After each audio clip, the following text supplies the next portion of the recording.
بسم اللہ الرحمن الرحیم۔ محترم ناظرین السلام علیکم۔ ایک دفعہ حضرت عیسیٰ علیہ السلام ایک شاگرد کو لے کر سفر پر نکلے۔ راستے میں ایک جگہ پر آئے اور قیام کیا اور شاگرد سے پوچھا، تمہاری جیب میں کچھ ہے؟ اس نے کہا، جی ہاں، میرے پاس 2 درہم ہیں۔ آپ علیہ السلام نے اپنی جیب سے 1 درہم نکال کر اسے دیا اور فرمایا، اب یہ 3 درہم ہو جائیں گے۔ قریب ہی آبادی ہے تو وہاں سے 3 درہموں کی روٹیاں لے آؤ۔ شاگرد گیا اور 3 روٹیاں لیں۔ راستے میں سوچنے لگا کہ عیسیٰ علیہ السلام نے تو 1 درہم دیا تھا اور 2 درہم میرے تھے، جبکہ روٹیاں 3 ہیں، ان میں سے آدھی روٹیاں نصیب ہوں گی، لہٰذا بہتر ہے کہ میں 1 روٹی پہلے سے ہی کھا لوں۔ چنانچہ اس نے راستے میں 1 روٹی کھائی اور 2 روٹیاں لے کر حضرت عیسیٰ علیہ السلام کی خدمت میں حاضر ہوا۔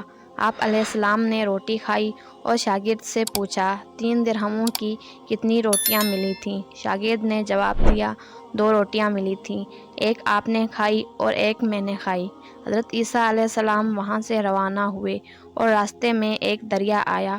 شاگرد نے حیران ہو کر کہا، ہم دریا کیسے عبور کریں گے جبکہ یہاں تو کوئی کشتی نظر نہیں آتی؟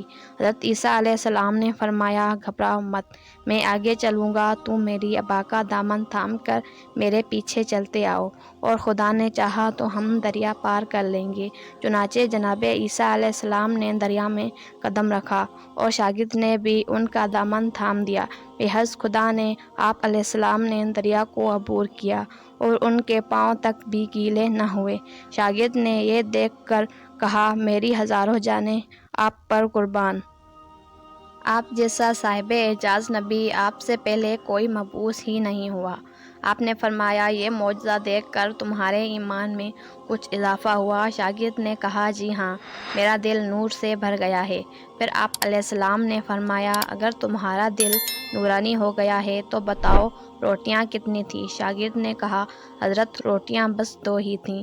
پھر آپ وہاں سے چلے۔ راستے میں ہرنوں کا ایک ٹولہ گزر رہا تھا۔ آپ نے ایک ہرن کو اشارہ کیا، وہ آپ کے پاس چلا آیا۔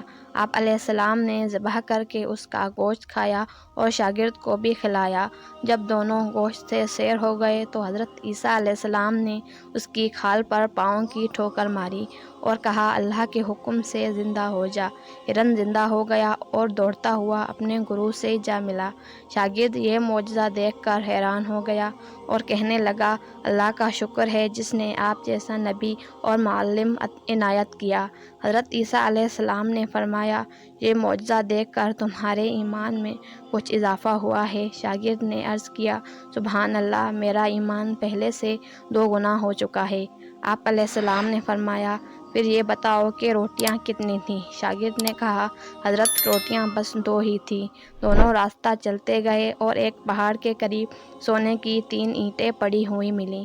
آپ نے فرمایا، 1 اینٹ تیری اور 1 اینٹ میری، اور تیسری اینٹ اس کی ہے جس نے تیسری روٹی کھائی۔ یہ سن کر شاگرد نے شرمندگی سے جواب دیا، حضرت تیسری روٹی میں نے ہی کھائی تھی۔ حضرت عیسیٰ علیہ السلام نے شاگرد کو چھوڑ دیا اور فرمایا، تینوں اینٹیں تم ہی لے جاؤ۔ یہ کہہ کر حضرت عیسیٰ علیہ السلام روانہ ہو گئے اور حریص شخص اینٹوں کے قریب بیٹھا سوچ رہا تھا کہ اب ان کو گھر کیسے لے جائے۔ اسی اثنا میں 3 ڈاکو وہاں سے گزرے۔ انہوں نے دیکھا کہ ایک شخص کے پاس سونے کی 3 اینٹیں رکھی ہوئی ہیں۔ انہوں نے اسے قتل کر دیا اور آپس میں کہنے لگے کہ ہم بھی 3 ہیں اور اینٹیں بھی 3، لہٰذا ایک ایک شخص کو 1 اینٹ حصے میں آتی ہے۔ اتفاق سے وہ بھوکے تھے۔ انہوں نے ایک ساتھی کو پیسے دیے اور کہا کہ شہر کے قریب آبادی ہے تو وہاں سے روٹیاں لاؤ، اس کے بعد ہم اپنا حصہ جدا کریں گے۔ وہ شخص روٹیاں لینے گیا اور دل میں سوچنے لگا، اگر میں روٹیوں میں زہر ملا دوں تو وہ دونوں مر جائیں گے اور تینوں اینٹیں میری ملکیت بن جائیں گی۔ ادھر سے ان دونوں ساتھیوں نے آپس میں مشورہ کیا کہ اگر ہم اس ساتھی کو قتل کر دیں تو ہمارے حصے میں سونے کی 1.5 اینٹ آئے گی۔ جب ان کا تیسرا ساتھی زہر آلود روٹیاں لے کر آیا تو انہوں نے منصوبے کے تحت اس پر حملہ کر دیا اور اسے قتل کر دیا۔ دیا۔ پھر جب انہوں نے روٹی کھائی تو وہ دونوں بھی زہر کی وجہ سے ہلاک ہو گئے۔ حضرت عیسیٰ علیہ السلام کا اس مقام سے گزر ہوا تو دیکھا کہ اینٹیں ویسی کی ویسی ہی رکھی ہوئی ہیں، مگر ان کے پہلو میں 4 افراد کی لاشیں پڑی ہوئی ہیں۔ آپ نے یہ دیکھ کر ٹھنڈی سانس بھری اور فرمایا، دنیا اپنے چاہنے والوں کے ساتھ یہی سلوک کرتی ہے۔ امید ہے کہ آپ کو ہماری یہ ویڈیو اچھی لگی ہوگی۔ ویڈیو پسند آئی ہو تو ویڈیو کو لائک کریں اور اسی طرح کی مزید ویڈیوز دیکھنے کے لیے ہمارا چینل سبسکرائب کر لیں۔ شکریہ۔ اللہ حافظ۔